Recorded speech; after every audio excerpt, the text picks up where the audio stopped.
I'm going to show you how to remove and install a batten. This is on a north sail. They typically do their battens this way with the Velcro. I'm using a yardstick to break the Velcro. Take the tab and pull the flap out. That'll get your batten out. On a north sail and some other sails, they have a couple layers here. You could put the flap back in here, which would not engage the Velcro.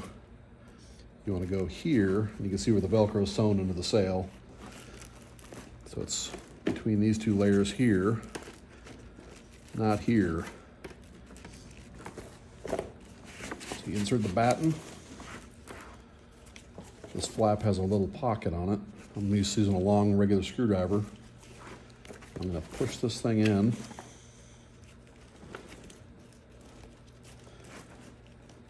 Again, I'll go in between the red and the outer layer here. And I'm keeping this tab kind of in the center.